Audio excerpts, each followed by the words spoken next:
All right, welcome in. It is another edition of Inside the Cage. Waiting on our fighter. We had a coach already, so we're waiting on our fighter to join us here. Super excited to have. I almost said it. Super excited to have this fighter join us this evening. I don't even know if I want to give away what's happening here because or what, who my guest is for this episode. Hope you guys enjoyed the first episode of Inside the Cage video series, breaking down these fights. As we await our fighter, I will load up their fight. Very interesting. It's the first time I'm doing video and never know how it's going to go. Got to figure out a few things once we get it all situated here. And of course, my streaming service doesn't want to work. So we'll get that figured out here. I don't know if when I pulled on the screen, I don't think it's affecting the recording. I think I just disappear for a few seconds. So here we are. Wasn't going to say our fighter's name, but boom, here she is. The one and only Angela Hill. Angela, we've been going back and forth for about a week now. I cannot believe you're here. I'm super excited for it. Thank you so much for joining me. Hey, how's it going? It's going. Please don't kick my ass because I've been in your email inbox 24/7 trying to get you on here. It's been an idea that I've always had because as I pull up your fight here, and I'll give kind of everyone an idea of how this is going if they are tuning in for the first time. But I allowed you, and the concept is to have the fighter or the coaches pick out the fights. But I come from a sports radio background. So I was covering the NFL and NBA and MLB before I found MMA and the UFC about 5 years ago. So yes, I'm still a newer face in the game, but I feel like this idea kind of allows fans more of an understanding of the sport, and there's key moments in fights where they just want to see fighters come out with the other fighter's head on their hands. And it definitely is a more technical way to learn about mixed martial arts. So thank you so much. Yeah, thanks for doing this. I know it's a lot of back and forth, but times are weird. So my schedule has been like kind of crazy in the last couple of weeks. And I'm glad we could finally get a time together. I think, and because I don't push for like headlines and all that, I'll just ask you this. This is like the common thing to ask fighters right now. Would you fight on Fight Island? Yeah. That's why my schedule got crazy. I'm like, I guess we're doing this. I think a lot of guys are in the same boat where a lot of people either had fights that were about to come up that got canceled or shift around or something like that. And, the UFC, a lot of times when people sign contracts, they don't announce the fight for weeks. So I know a lot of the rosters just kind of twiddling their thumbs like, well, am I in fight camp or am I not in fight camp? So I'm kind of one of those people. And I think everyone, kind of wants to do their part with things getting back to normal. I know, with the people that I am training with, we stress like, hey, even though you're coming in here, you have to self-quarantine. When you get home, you can't be going out. Like, you can't be at the grocery store with no face mask. Like, you guys have to be safe because if you come into the gym and you get one person sick, then that's our paycheck. So we've been trying to do our part and not, add to the problem. And I'm hoping that all the other fighters who are preparing for this are doing the same thing. I think Fight Island is is gonna happen. So, I think a lot of fighters are just excited about the opportunity to be in it. Before we get into it, and then we'll kind of go about I'll explain kind of the basis of what we're gonna do. You talk about getting back to a schedule and all that. And I've had a lot of fighters come on my show, and you hear fighters going on other shows. Most recently, Michelle Waterson was on Sirius XM, and she said, like, we're fighters, like, we have to fight, like, and you can make the comparison of other professional sports, the NBA, NFL, MLB. These athletes get paid no matter what, whereas fighters get paid to fight, not to sit on the sidelines. But me and kind of my angle in covering the sport is to always tell the human element, is to always bring in the human interest of this. And this coronavirus sucks. I hate this COVID-19 pandemic. It's terrible for a lot of people. There's thousands of lives being lost. But what drew me away, and I can't say this enough, not that it matters to you, but for me, I got driven away from following my favorite NFL team and being, balls to the wall about the NFL when I started to realize there's not as much emotion and purpose. They're getting up every week. They're going to practice. They're playing a game on Sunday. Fans are saying they suck or they're great, depending on if they win or lost. But I also realized fans weren't caring about certain players or about their favorite players. Their favorite players were who was helping them win fantasy football, who was making them money on bets, who was this. And I feel like fighters, you guys have the unique opportunity to not only compete in a professional sport and in mixed martial arts and fight for your living, but you also get to tell stories, and you get to kind of be a voice for a lot of people who don't have one. So with all of that being said, a long-winded question is, do you feel like you fighters are the perfect ones to get back first and kind of help bring back the environment and the economy and humanity? It's a huge question, Yeah. I think fighting is the most compelling sport. Like, I've never been big into sports. Even as a kid, like, I would just do it for fun, but like, I never had a favorite team, or aside from like, oh, Redskins are playing because I was from DC, Right. like, oh, so I never had a favorite team or a favorite sport. I just like to play them every now and then because I was all right at them, but like, I never stuck with anything. So I think, one of the reasons why the Olympics are so big is because you get those stories, you get like that one athlete who's trying to run as fast as they can or wrestle as hard as they can. And the only other thing that compares, I think, is fighting, boxing, MMA, that kind of thing, because we're getting in there and it's just us, it's just me versus whoever I'm fighting, and there's no big team. I'm the only face that you're seeing, and if you're on my team, you're rooting for me, not like 10 other people.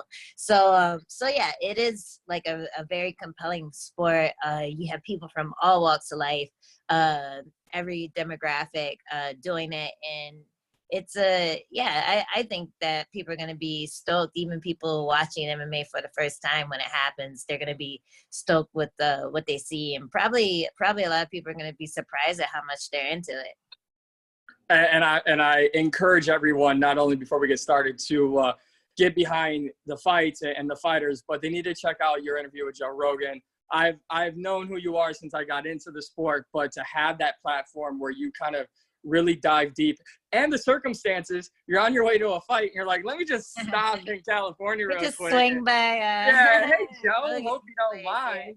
But no, it was a great story, and I think not only your career, but your story is a great one for everyone, not just fight fans. So for those that don't know, and for those who are finding this for the first time, I had you pick the fight. You picked your fight against Hannah Cifers. So basically how we're going to do this, I am queued up here, right at about the tail of the tape. When I was going back and trying to find it, I realized I couldn't watch it on Fight Pass. I had to watch it on ESPN Plus.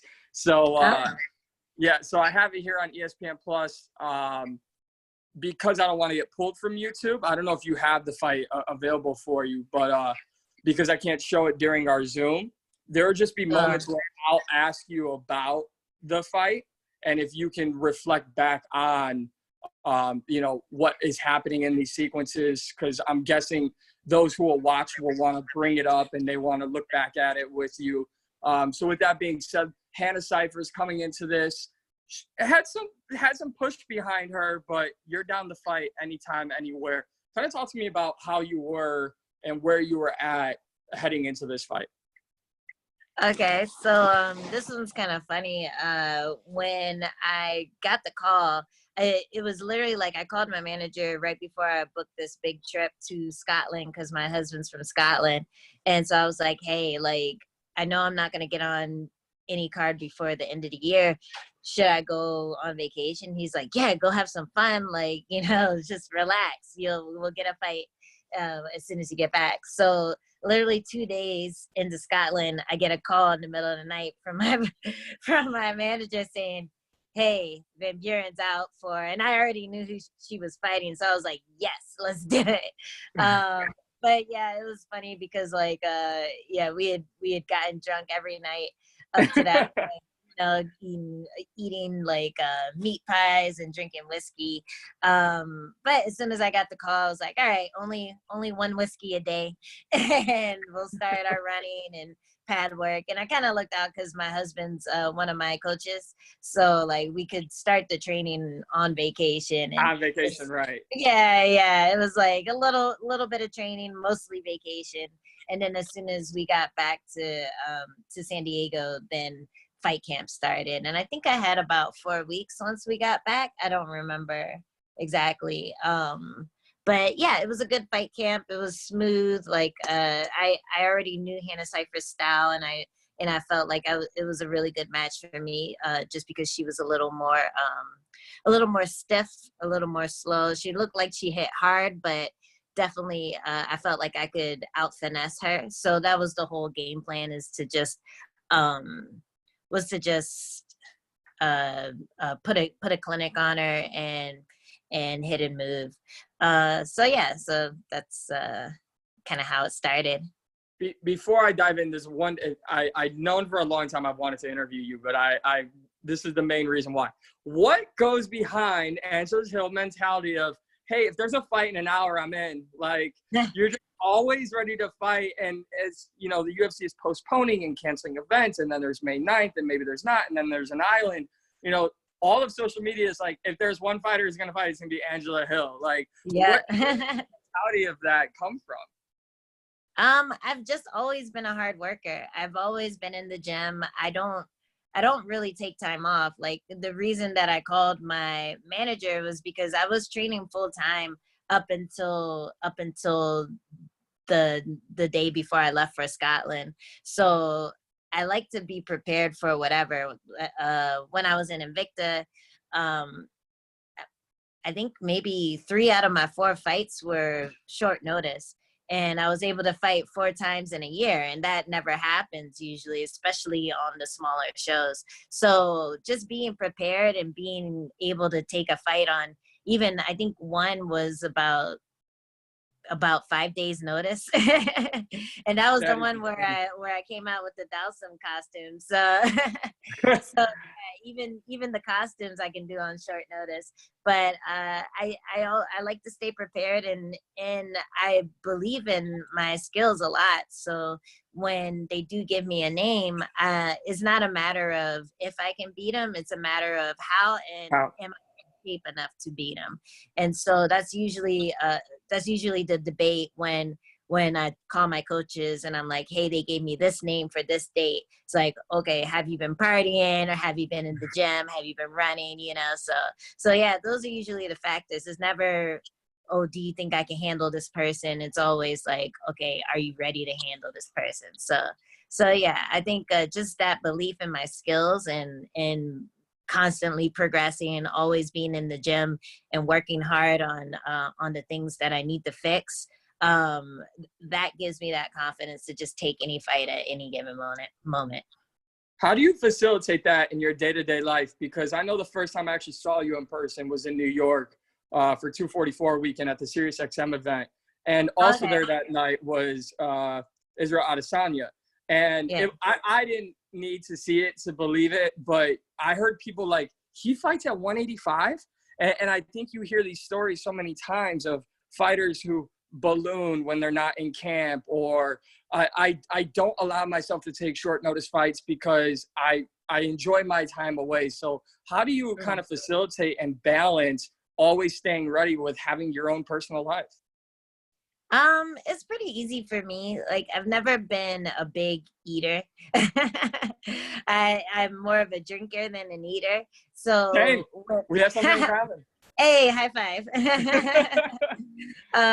Yeah, so I've always been like that. So I don't really balloon, and I'm actually a little small for my weight class. Not small anymore, but when I first started in the UFC, like even seeing pictures from back in the day, I used to walk around at like 120, 125, and now I'm more in around 130, so I put on a little muscle, but it's still a really easy weight cut for me. So the weight cut's never been a problem for me, and still isn't. And just I think the biggest thing for me has been just making sure I get my mat time in, and making sure I can keep my cardio up with my striking, because that's like my strong suit. My strong suit is being able to hit hard the entire fight, and that takes a lot of cardio.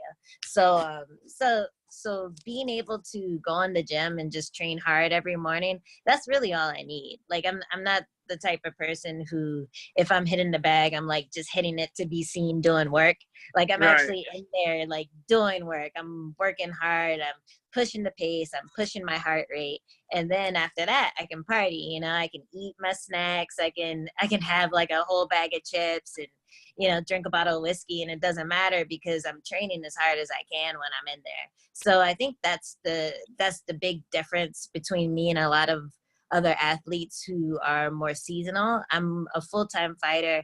I'm always putting in work. I'm always trying to work the hardest in the gym. That's how I got my nickname, and yeah, it works out for me. Well, you talked about the Hannah Cifers matchup a little bit. You said she comes out a little stiff but hits hard. So as I get ready to hit play here, what was the main focus for you going into this fight against her? I think the main focus was to draw out her power punches. She seemed, from what I remember, she seemed like a counter puncher, like a strong counter puncher. And the only time I saw her do damage was, I think, one of the girls she fought threw like a lazy push kick, and she threw a big right hook over the top, or a left hook. She was good at hooking from both sides. So yeah, to draw out that power punch, there wasn't that much range on them. So we worked a lot on feigning and being able to pull her punches so that I could counter over top of that and get my combinations going. So I think that was the big thing that we focused on for that fight camp. So as I started up here, you're taking on Hannah Cifers. The reach is in your advantage. The height is in your advantage. Not by a lot, but whenever you have an advantage, you have an advantage. If you can break it down for the biggest casuals there are, how do you look to utilize when you do have those height and reach advantages? Oh, thank you. Adam just pulled it up for me. Pause. Yeah. I don't find height as a huge advantage. I think reach is the biggest one. So usually when you're a little taller, sometimes you'll have longer arms. But I think with reach, as long as you're able to keep your punches nice and long, like throw nice long jabs, nice long 1-2s, I think that's when you really start frustrating a fighter, especially when they're shorter. They can't really get in on you. They want to clinch you up. Every time they come in, just being able to stick them with that jab, like a nice stiff jab or a nice stiff 1-2, that opens you up for a lot. You can be the first person to throw the punch. They start to become wary of coming in because they know they're going to get hit once before they're able to do anything themselves. So yeah, you can definitely mess with their confidence in the fight if you're able to stay long and stay focused on that. And yeah, even when they pull out, if they land something on you and they start fading back, a lot of times you can hit them with one of those big looping punches where they're usually out of range with someone with shorter reach. So yeah, there's a lot of advantages there. I would say, because I was just talking to a coach earlier today, and we I stated like, hey, most fans only look at when there's a 5, 6, 7, 8, 9 reach advantage. But even if it's a 1 inch or a 2 inch or 3 inch, that all matters, right? Yeah, and I know how to punch long. I know. I think a lot of people with long reach, they don't know how to punch long. You know, they throw these little like hammer fist jabs, and it's like shoot your shoulder out. When you're able to like shoot your shoulder out, then you get an extra like 1 or 2 inches on that punch. So a lot of times, like if my coach calls something like stiff jab, he wants like a really long stiff jab that's just like pushing her back really far and just using my entire reach to hit her. To go off exactly what you're saying, I think fans will remember when Amanda Nunes beat Chris Cyborg. That was something they talked about after the knockout, is how long Amanda Nunes was with her punches, which ultimately led to the knockout. So we'll get this fight started here. It was in North Carolina, correct? Yes. I'm going to play it on mine too. Awesome. Like I said, I'll just call out moments, you know, that I think either myself or fans would want to know about. If there's something that sticks out to you, feel free to just shout it out. I know I kind of cheated. I kind of went back and watched it before earlier this week when we were talking about it. I probably should have done the same thing. Well, here's the thing. You're in the cage, and I would never be in the cage. Not that I don't train, because I have trained, but yeah, I don't know if my family is willing to allow me to step inside of a cage. So I always want to make sure I'm not wasting anyone's time, and I want to know what the hell I'm asking and what I'm talking about. So you don't hang up and be like, I will never speak to that guy again. Screw this guy. Yeah. Appreciate it. That stuck out, and already kind of just talk about it as I start the fight. She is stiff and she seems a little out with her motions as she's trying to close that gap. Particularly maybe if you can kind of just talk about her stance, and you know, you're always moving forward, pressing forward, but she, as you said, just seems very stiff. Okay, where are you in the fight? I'm at 435. I'll pause it. Okay. Yeah, definitely stiff, like I imagined she'd be. I think there's a lot of nerves there. But one thing one of my coaches talks about is how when you're uncomfortable, it takes a lot of your cardio away. So you can be in shape, you can be ready to go, you can train super hard, but if you're super nervous in there, a lot of times it just saps your energy. And it definitely looked like she was nervous in there. She didn't look as comfortable as I did, I think. and it shows. But she definitely looks strong, you know, like her arms are pretty huge for her size. And let's see. Yeah, she's looking for that counter punch. I was able to draw it out a couple times, that big right hand. So she'll throw it, but kind of pull it back because I'm out of range. So yeah. Oh, and another thing I remember just from watching that is we saw that she likes to throw the leg kick a lot. Which one was it? She likes to throw the outside leg kick a lot.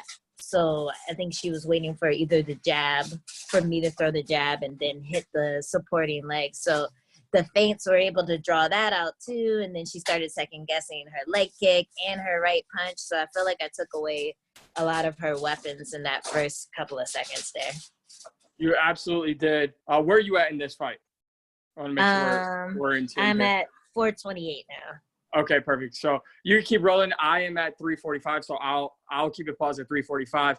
And one thing I wanted to ask about early on, when we talk about just kind of how she stands, and the stiffness that you mentioned and taking away a lot of her weapons, I also noticed, and you'll see it as you get to the 345, you start to not only feint, but you look towards the body a lot. When you have someone who's fighting you in a stiff style the way that she is, do you want to look to exploit her body and the leg kicks and kind of exposing that lower half?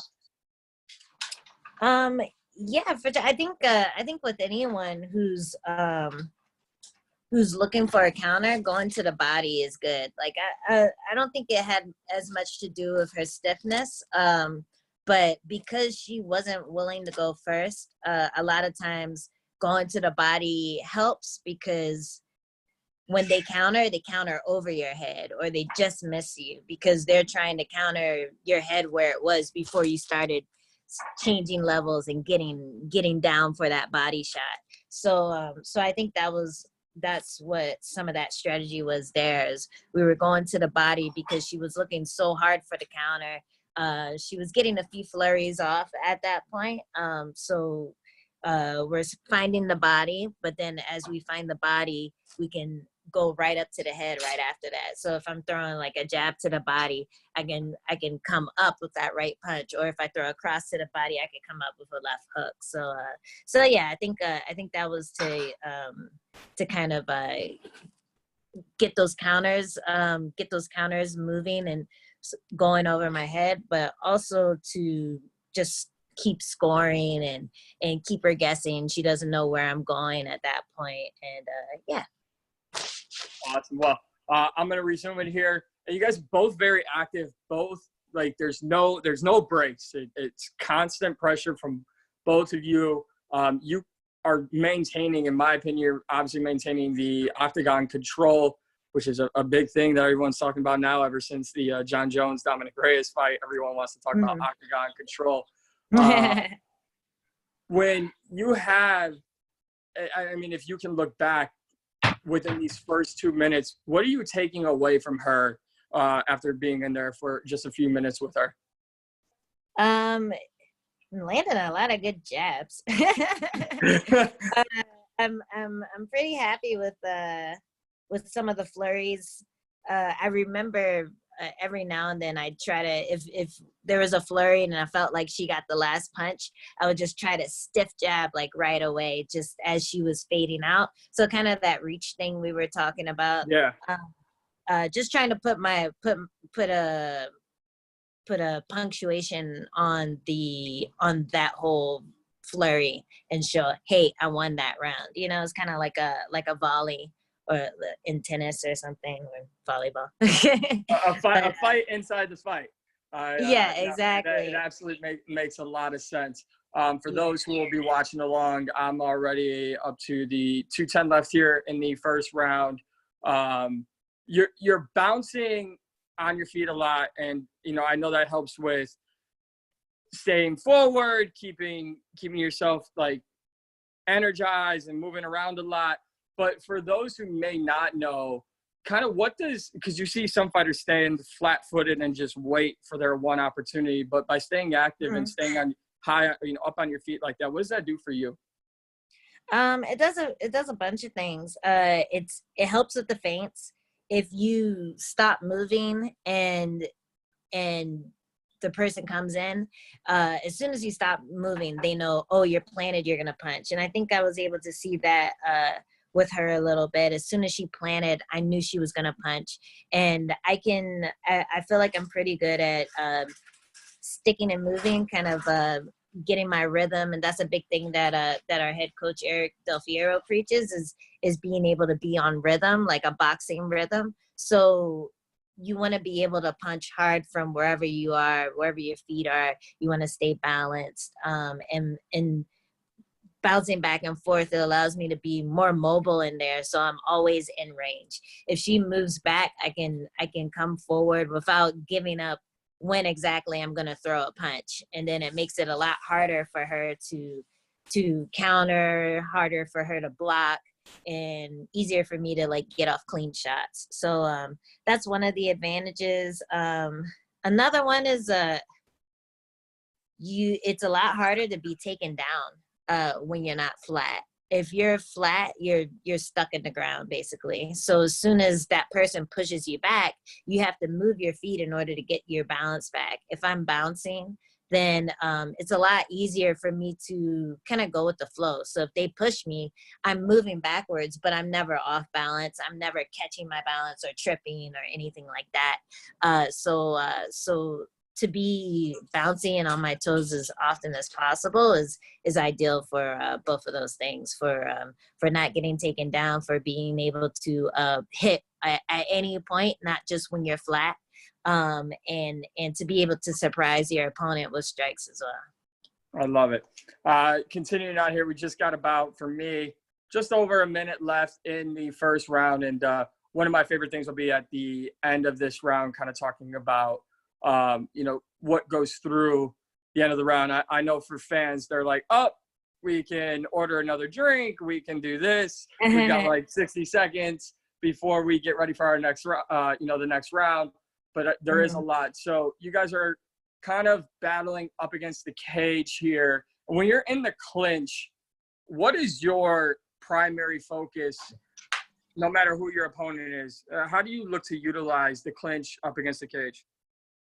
Okay, so I just skipped ahead a little bit. Head position is a big thing in the clinch. If you're able to stick their head up against the fence, they can't really do anything. And then all their energy goes into getting your head off of their head, as opposed to, trying to hit you back or, and like for me, it doesn't take that much energy to get that head position. So if anyone's ever done Muay Thai clinch before, that there's a big difference between someone who knows how to use that head position and someone who doesn't. So it's literally just getting like your forehead right underneath the person's chin and pressing it up in like the most uncomfortable position. So like if your head's immobile, the rest of your body is just like, like trying right.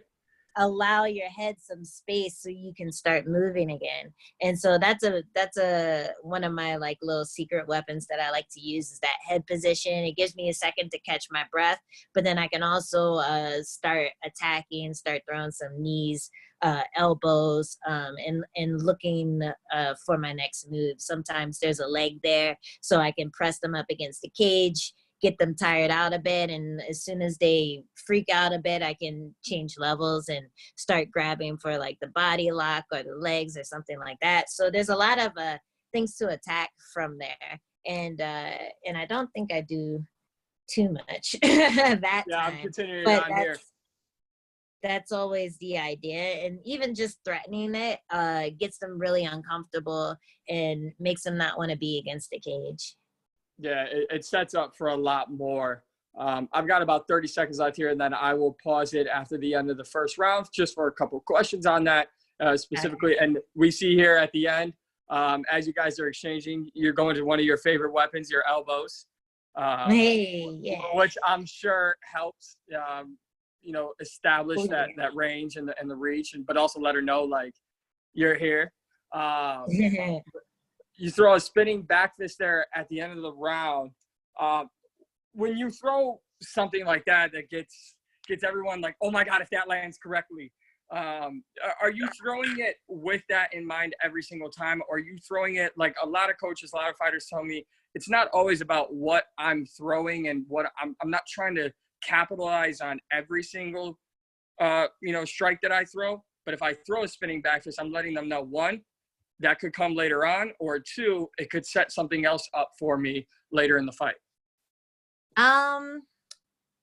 When I threw the spinning back fist, I started off throwing an elbow, and I knew that at the end of the round, usually fighters come forward, they try to win the round. So I was expecting her to do that, and I think that was my motivation for it. At that time, I knew if she was going to charge at me, or I knew that she was going to charge at me. So I was like, oh, let me spin, try to put like another punctuation at the end of the round. So I think that was my motivation for that. And it's really just a deception thing. When you start to throw the spinning back fist, it usually doesn't look like a spinning back fist is about to hit you. A lot of times it looks like, oh, I just winged the hook and I missed the hook. But because they're looking at this arm go past their face, they think, oh, I'm gonna jump on her back, or I'm gonna try to like counter her as she turns back around, and then boom, my right fist comes and hits him in the face. So it's just like a deception thing.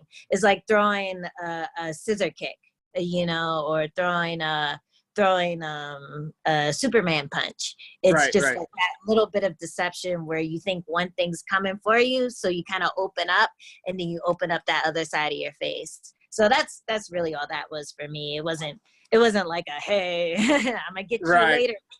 Like Right. I was just trying to score something big at the end of the round. But yeah, I knew she was gonna charge at me. She didn't really come forward that hard for most of the round. So when I saw her get a little more aggressive towards the last 30 seconds, I was like, okay, here's my chance to do this move. And it's something that we've been working on as well, because she had been a little more aggressive against some of her other opponents. And I really wanted to throw the spinning elbow, but the range was just a tiny bit off. So I was able to change it at the last like millisecond and hit her with that fist. So before we get into round two, you're in there. Round one, it goes. I believe obviously you won the round. When you look back and kind of think about where you were in that fight after round one, what were you making of her as an opponent, and how you were feeling about your performance after round one? I felt really good about my performance. I actually felt like I hurt her a bit with the spinning back fist. Like I could feel her weight kind of lean on my hand after I landed it. So I felt like I might have rocked her a tiny bit.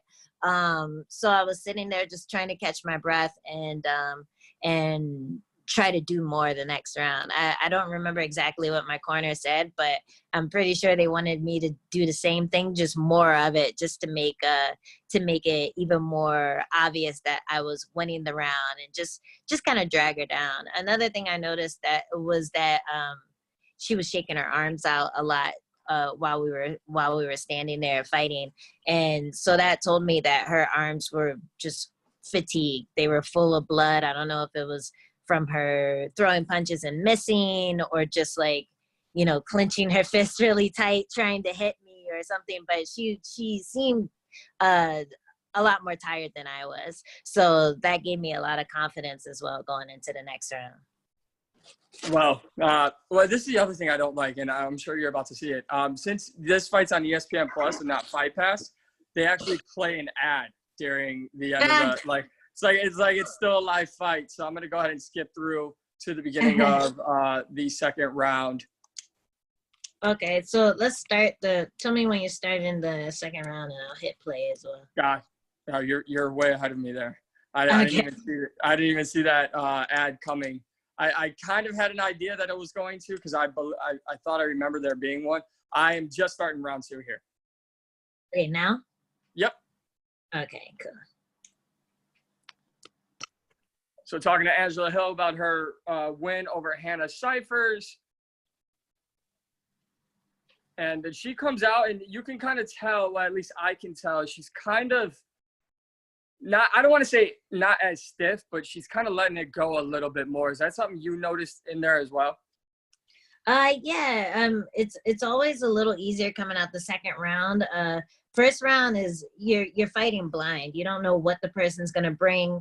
You don't know where you're gonna find success, where you're not gonna find success. So I'm sure like she was able to sit down, and her coaches were able to tell her some good things to try out. And so that first minute of the second round is probably like the most confident I guess you can be, is just like, okay, I have these things to try out. I'm gonna go for it and see what happens. So how do you handle, you see one round, like you said, round one, a blind round almost in a sense, and then she comes out a little bit differently, but you kind of stick to your game plan.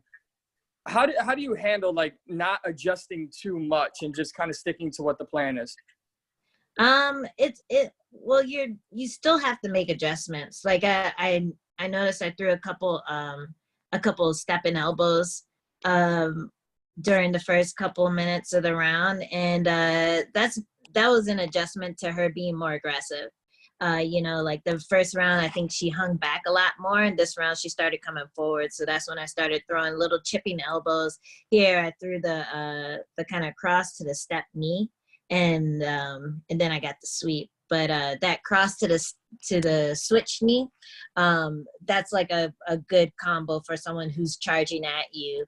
You just hit them with the punch, and then like their body's already there because they came into your space, so you can throw that knee right up, and that's like a good combo to throw there. So yeah, these are all things that we work on. We work on combinations for people who run, combinations for people who charge, combinations for people who are just shooting all the time.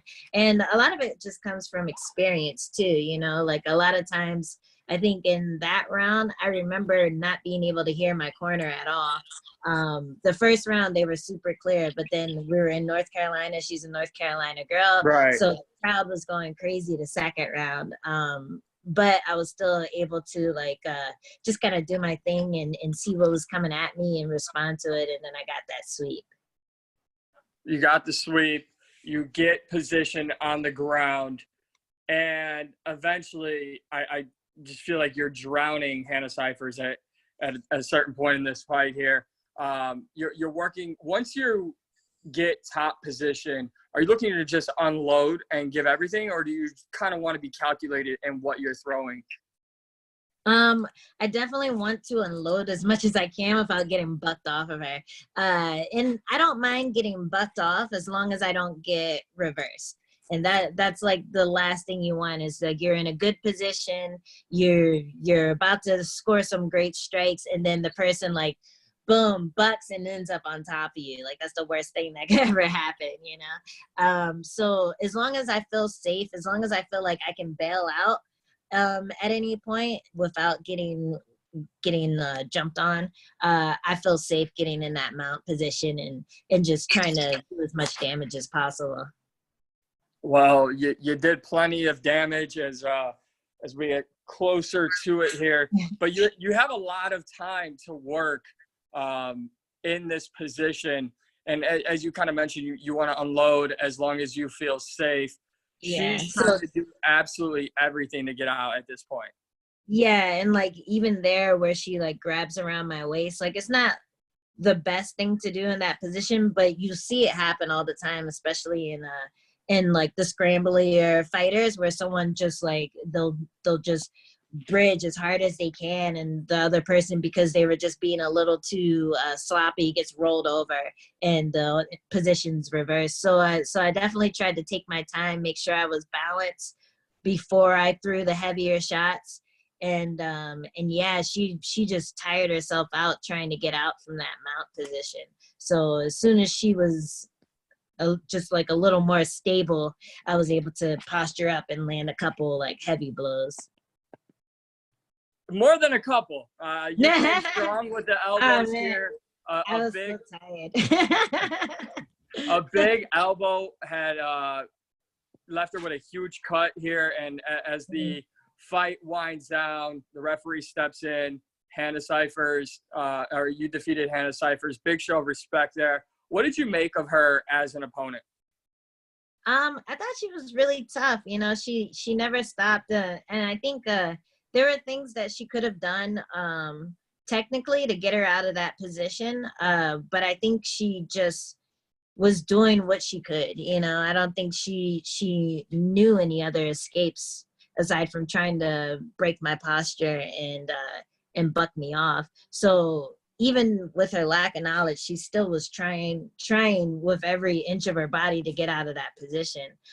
So yeah, she was definitely really tough. I think a lot of people were expecting her to, I don't know, maybe make a statement with the fight against me, just because she had a couple good showings. I think she was on a win streak at that point. And her arms are insane. So I was happy I was able to kind of nullify her strength and just kind of use my experience to outclass her. Did it feel good going into her backyard? Was that kind of a little cherry on top going into North Carolina? Yeah, it was fun. Yeah, I think the most highlights I've seen from this fight are the dance highlights afterwards. And you kind of let the crowd have it a little bit too. I love it. You're now currently on a 3-fight win streak. And before, I just have a few more here for you before I let you go. And thank you for doing this. It's been so much fun. Yeah, thank you. Why are elbows so much fun for you? Why do you just love elbow? Because listen, I'm not Angela Hill, and I am not any fighter. But when I tell like people around me, or if I'm at a bar watching fights, they're like, what's like your favorite part of it? I'm like, elbows. I'm like, if anyone in this bar was to get crazy with me, I've at least trained enough that I know how to throw a proper elbow. I'm throwing elbows. If you guys are trying to punch people in between the eyes, I'm throwing elbows all day long. Why do you love elbows so much? Oh man, it's like an equalizer, you know, like you don't have to throw them that hard, but when they cut, they're nasty. And it's I don't know, I think that was one of the first strikes that I threw in one of my first Muay Thai classes, that I was just like, oh my God, I'm so powerful. It's like the first time you throw a hook properly, you know, you get your entire body into it, your hips into it. You swing your shoulders at the same time, and like all of a sudden it clicks, and you feel how hard you can hit. Like you put your entire body behind the elbow, and your elbow is this sharp little bone in your arm that can just like brutally like disfigure someone. So I think that's why I like them so much. They're just really brutal. I like I like things that are brutal. I love that. You know what? I think that could be a motto for you moving forward. If anyone wants to know about Angela Hill, she likes things that are brutal. You're obviously one of the most popular and beloved fighters in the UFC. I think your personality, your spirit, you're always willing to fight. I think that says a lot about you, and I think it says a lot about why fans love you. But I have to ask one thing I'm sure a lot of people are wondering about. What went behind the egg video? Like, how did that all come about? Oh, do you want to see them? They're still here. Oh my God, you still have them? Not yet. That is amazing. Oh man. So it was pretty funny. We were thinking about painting Easter eggs, and then my husband goes like, we should do a Dana White Easter egg. And I was like, we should do more. So then we started thinking about which fighters remind us the most of eggs. And then we thought of Tito Ortiz and Chuck Liddell. They have like these great heads. That is hilarious. So yeah, we started off just doing the eggs. And then we were like, oh, maybe we should do an octagon as well. So then we did the octagon, and then we were like getting into it, making all like the little decals and the old sponsors and stuff. We thought of all the most ridiculous UFC sponsors and put them all in the cage. But yeah, it was a really fun project. And me and my husband, we both went to art schools. That's how we met. So he was able to like whip up a couple of the eggs. He did the Dana White and the Chuck Liddell, and then I did the Tito and the Bruce Buffer, and then we like went 50-50 with the octagon decals. But yeah, it was a lot of fun. That's awesome. Anyone who says marriage isn't 50-50 is a damn lie. But no, props to you and him for putting that together. That was awesome.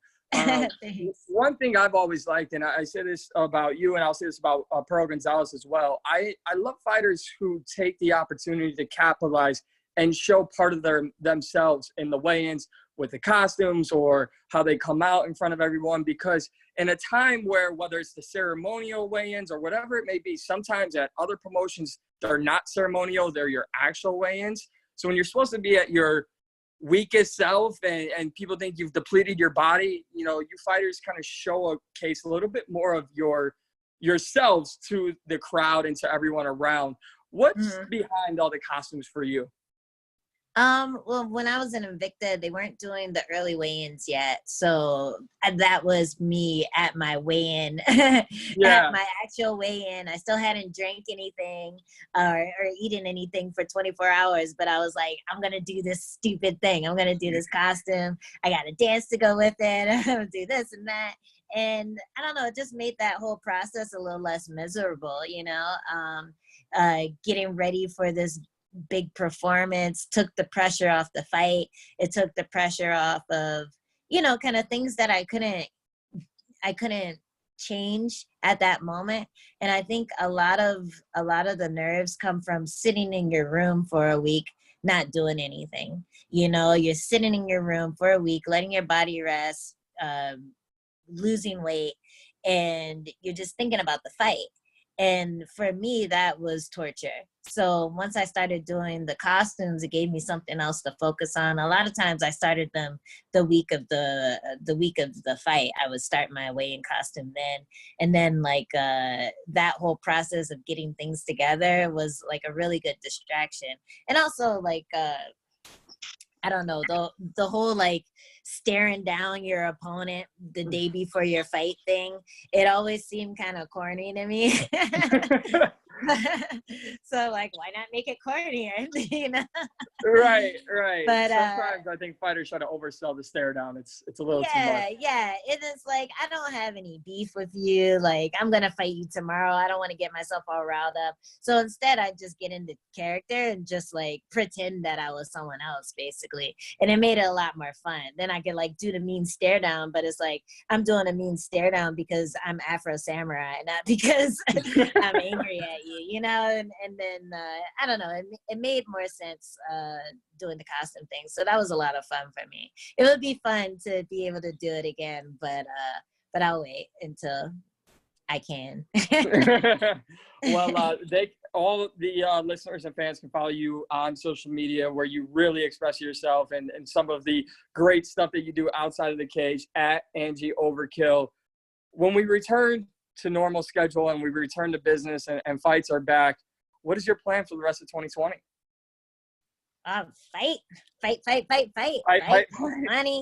Make money. I'm like working hard, you know, like I want my streak to stay on. I want to be able to you know, be a candidate for the title fight, you know. So I just got to keep working hard.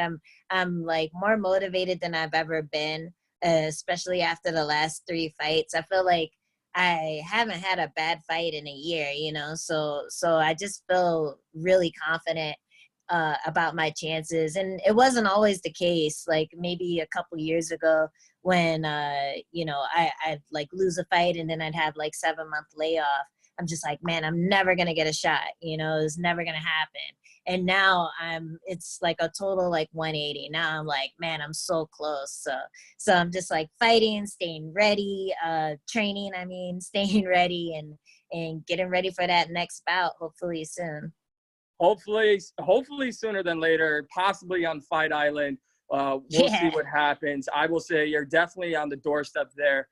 What do you think is going to happen at the top of your division? I mean, Joanna Jędrzejczyk has come up unsuccessful in her last 3 title fights, but you can argue either way in her fight against Weili Zhang.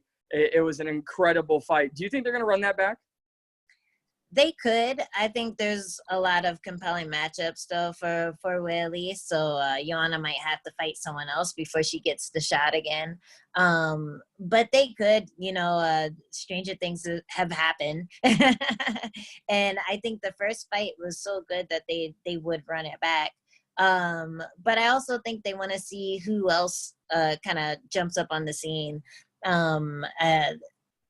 We don't even know who's really fighting next. So it's hard to tell like which matchups to look at. There were a lot of compelling matchups before where it was like, oh, the winner of this bout or that bout could get the title shot next. But now nobody's really scheduled except for Carla and Watterson. I don't think, I don't know. I don't think either of them would be able to fight the champ after one win. They probably have to fight one more person before they get the shot. So we'll have to see, you know.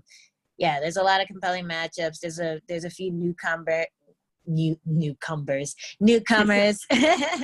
a few newcomers in the rankings that might get a shot as well. Who is it that the one Brazilian girl who just beat who did she beat? Randa. Well, there's Albu, and then there's another one, Mariana Rodriguez. Yeah. So those two are like kind of jumping on the scene. If they keep having success, I think they might get a shot. That Weili Zhang chick that I beat, but the judges robbed me. She just destroyed Carolina, so she might get a shot soon. Zeli, what is her name? Yanan Zan. Yeah. Down and Yan, her. I'm terrible at pronouncing it, so I have you do it before I try. You're like, yeah, whatever you say. You said it, not me. No, Yeah. it was like I am like the unfortunately the media's version of Joey Diaz, and I know he went viral for trying to say Stipe, but it's like some of these names I don't even attempt. I'll just be like, yeah. you got it, perfect. Yeah. All right, that's what we're going with. No, I would saying- love to see like casual writers talk about like Joanna, the Joanna honestly, Welly fight before it happened. yeah, they're all like JJ or Joanna, but like honestly, I've written her name so much in my phone that it just autofills it. I'm like, oh thank God. Like, so if I'm tweeting during fight nights, certain fighters, Habib and Joanna, my phone just is like, we know what to do. We got it. But Yeah. before I let you go, how are you staying busy outside of training and fighting? Is there any Netflix you're watching or anything that what are you doing to stay busy? Oh man, I've been binging King of the Hill.